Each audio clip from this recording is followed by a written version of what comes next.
Welcome to The Explainer. Today, we're diving into this really powerful story about two cousins. They show up in a brand new world together, but they end up choosing completely different paths. And it's a story that really makes you ask a fundamental question. Is it better to just fit in, or is it better to be true to yourself? So our story kicks off right here, with our narrator and her cousin Nyasha as they arrive at a mission school.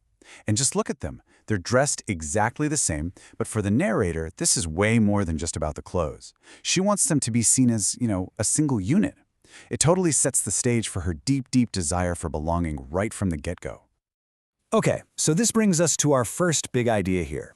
For the narrator, this new school isn't just, a change of scenery. She sees it as this massive opportunity for a complete and total rebirth. It's her chance to shed her old self and become someone completely new.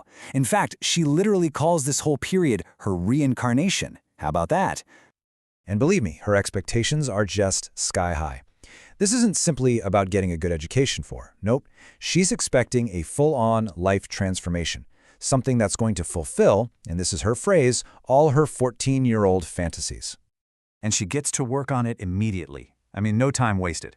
Now that she's free from the limitations of her old life, she just pours all of her energy into becoming this idealized version of herself. Wise, glamorous, a real woman of the world. It's like a full-on project of self-creation.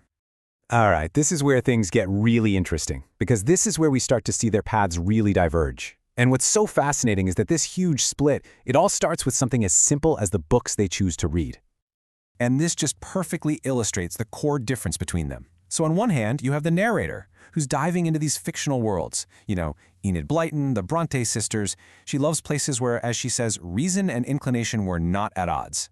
But then you have Nyasha, who completely immerses herself in the difficult, often brutal realities of history and politics. And Nyasha's take on all this? It's pretty blunt, pretty clear. She basically sees her cousin's reading list as pure fairy tale. It's a complete contrast to the tough, real-world issues that she herself is choosing to take on. Just look at the kind of stuff Nyasha is immersing herself in.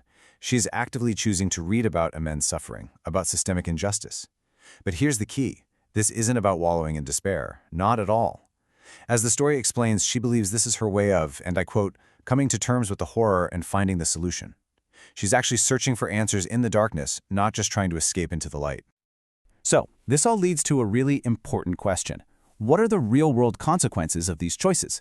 Let's take a look at how their totally different internal worlds, which are really shaped by what they're reading, lead to dramatically different social lives at school. Yeah, this little scorecard here really says it all, doesn't it? The narrator's strategy of conforming, it works perfectly.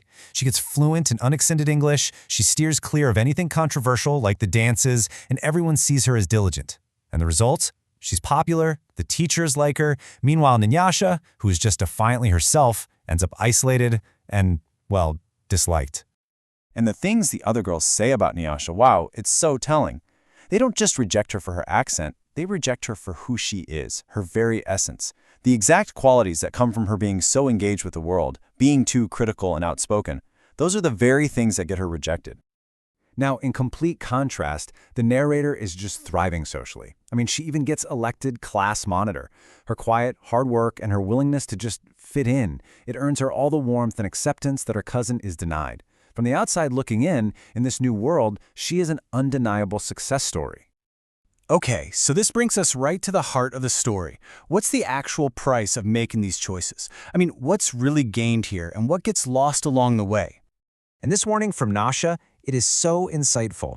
Right when the narrator is on top of the world celebrating her success, Nyasha sees how fragile it all might be. She seems to get that this kind of acceptance, the kind that's built on fantasy and just going along with things, might not be as solid as it looks. So, let's break it down. The narrator's path was all about assimilation. She smoothed over any differences, she picked up the right accent, read the right kinds of books, and yeah, she successfully built that glamorous, accepted identity that she always dreamed of. Nyasha's path, though, was all about resistance. By digging into those difficult truths and just flat out refusing to change who she was, she kept her authenticity, but she paid a heavy price for it: social isolation. And really, that's the fundamental trade-off we're seeing here, isn't it? It's a choice between the comfort you get from an escapist fantasy and the often painful awareness that comes from facing the horrors of reality head-on. And that leaves us with a really powerful question to think about in our own lives, right? What compromises do we make just to be accepted? Is it better to have that social harmony or to face down a difficult truth? And when it comes down to it, what's the real price we pay for the identities we choose to build?